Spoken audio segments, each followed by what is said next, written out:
السلام علیک یا نبی اللہ وعلی آلک واصحابک یا نور اللہ وعلی آلک واصحابک یا نور اللہ نویت سنت الاعتکاف نویت سنت الاعتکاف۔ فرمان مصطفیٰ صلی اللہ تعالی علیہ وسلم نے جو لوگ اپنی مجلس سے اللہ پاک کے ذکر اور نبی پاک صلی اللہ تعالی علیہ وسلم پر درود شریف پڑھے بغیر اٹھ گئے تو وہ بدبودار اور مردار سے اٹھے۔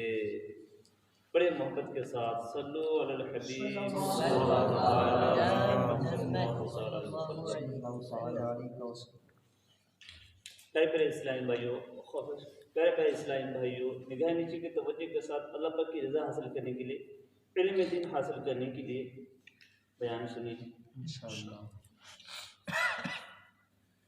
دعوت اسلامی کے مکتبۃ المدینہ کی مطبوعہ 496 صفحات کی کتاب نماز کے احکام صفحہ نمبر 386 پر ہے۔ بہتر یہ ہے کہ جنازے میں 3 صفیں ہوں۔ حدیث پاک میں ہے جس کی نماز جنازہ 3 صفوں نے پڑھی اس کی مغفرت ہو جائے گی۔ اگر کل 7 ہی آدمی ہو تو ایک امام بن جائے، اب پہلی صف میں 3 کھڑے ہو جائے، دوسری میں 2 اور تیسری میں 1۔ جنازے میں پچھلی صف تمام صفوں سے افضل ہے۔ اللہ پاک اور اس کے معصوم فرشتے تمام صف والوں پر رحمت بھیجتے ہیں، اس لیے ہمیں پہلی صف حاصل کرنے کے لیے بھرپور کوشش کرنی چاہیے۔ پہلی صف میں جگہ ہونے کے باوجود جو لوگ سستی کی وجہ سے پچھلی صفوں میں رہتے ہیں وہ یہ حدیث پاک سنیں اور پہلی صف کی اہمیت اور فضیلت سمجھنے کی کوشش فرمائیں۔ چنانچہ حدیث پاک میں سیدنا ابو امامہ رضی اللہ تعالی عنہ سے روایت ہے کہ حضور تاجدار مدینہ صلی اللہ تعالی وسلم کا فرمان عالی شان ہے، اللہ پاک اور اس کے معصوم فرشتے صف اول یعنی پہلی صف پر درود یعنی رحمت بھیجتے ہیں۔ لوگوں نے عرض کی اور دوسری صف پر؟ فرمایا اللہ پاک اور اس کے فرشتے درود بھیجتے ہیں صف اول پر۔ لوگوں نے پھر دوبارہ عرض کی اور دوسری صف پر؟ فرمایا دوسری پر بھی۔ سرکار مدینہ صلی اللہ تعالی علیہ وسلم نے فرمایا صفوں کو برابر کرو اور کندھوں کو ایک سدھ میں کرو اور اپنے بھائیوں کے ہاتھوں میں نرم ہو جاؤ اور کشادگیوں کو بند کرو کہ شیطان بھیڑ کے بچے کی طرح تمہارے درمیان داخل ہو جاتا ہے۔ اس حدیث پاک کی تشریح کرتے ہوئے مفتی احمد یار خان علی رحمۃ اللہ لکھتے ہیں دوسری سے مراد ساری پچھلی صفیں ہیں، ہو سکتا ہے کہ خاص دوسری ہی صف مراد ہو۔ اور مزید لکھتے ہیں کہ پہلی صف پر رب تعالیٰ کی رحمتیں زیادہ ہیں اور بقیہ صفوں پر کم۔ صوفیانہ طور پر معلوم ہوتا ہے کہ خدا کی رحمتیں حضور صلی اللہ علیہ وسلم کی جنبش لب یعنی آپ کے فرمانے سے وابستہ ہے، کیونکہ حضور صلی اللہ علیہ وسلم نے نزول رحمت کی خبر دی ہے۔ جب تک پہلی صف کا ذکر فرمایا تو وہی رحمت الہی کی مستحق تھی، اور جب تک دوسری صف کا نام لے لیا تو اس نام لینے کی برکت سے وہ بھی رحمت کی مستحق ہو گئی۔ اور اعلیٰ حضرت رحمۃ اللہ تعالیٰ لکھتے ہیں حدیث پاک کے اس حصے کہ اپنے بھائیوں کے ہاتھوں میں نرم ہو جاؤ، اس کا کیا مطلب ہے؟ اس کے تعلق سے لکھتے ہیں مسلمانوں کے ہاتھوں میں نرم ہو جانا یہ ہے اگر اگلی صف میں کچھ جگہ خالی ہو اور نیتیں باندھ لی گئی ہو، اب کوئی مسلمان آیا تو اس خالی جگہ یعنی گیپ میں کھڑا ہونا چاہتا ہے تو مقتدیوں پر ہاتھ رکھ کر اشارہ کرے تو انہیں حکم ہے کہ تھوڑا دب جائے اور جگہ دے دے تاکہ صف بھر جائے۔ اور بھیڑ بکری کے چھوٹے چھوٹے بچوں کو اکثر دیکھا گیا ہے، جہاں چند آدمی کھڑے دیکھیں اور 2 شخصوں کے بیچ میں کچھ فاصلہ پایا تو اس گیپ میں وہ داخل ہو کر ادھر ادھر نکل جاتے ہیں۔ یوں ہی شیطان جب صف میں خالی جگہ دیکھتا ہے تو دلوں میں وسوسہ ڈالنے کو آ گھستا ہے۔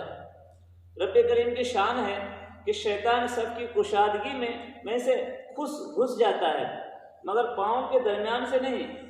ہر شے کی تاثیر علیحدہ ہے. صلو علی الحبیب صلی اللہ تعالی علیہ وسلم. کہہ کر اسلام باجو صف اول کی بے شمار فضیلتیں آپ نے سنی. صف اول پر اللہ پاک کی رحمت زیادہ نازل ہوتی ہے، تو ہمیں بھی صف اول کی پابندی کی کوشش کرنی چاہیے کہ ہم کوشش کریں کہ ہماری ہر جماعت صف اول کے ساتھ ادا ہو. ہمارا ایک نیک عمل بھی ہے کہ آپ نے پانچوں نمازیں مسجد کی پہلی صف میں با جماعت تکبیر اولیٰ کے ساتھ ادا کی. ایک نیک عمل بھی ہے. امیر اہل سنت دامت برکاتہم العالیہ نے جو ہمیں نیک بننے کا نسخہ عطا فرمایا، مدنی انعام، جس کا نام نیک اعمال کا رسالہ چینج ہو گیا ہے، اس رسالے کو آپ بھی ایک مرتبہ دیکھ لیں تو انشاءاللہ عز و جل اس میں آپ کو اپنے بہتری کے بہت سارے سامان ملیں گے. نیک اعمال کا رسالہ مختصر سا ہوتا ہے، ہر دن اس کا جائزہ لینا ہوتا ہے. ہر دن اس کا جائزہ، ایک ٹائم فکس کر لے کہ اس ٹائم مجھے اس کا اپنے نیک اعمال کے بارے میں جائزہ لینا ہے.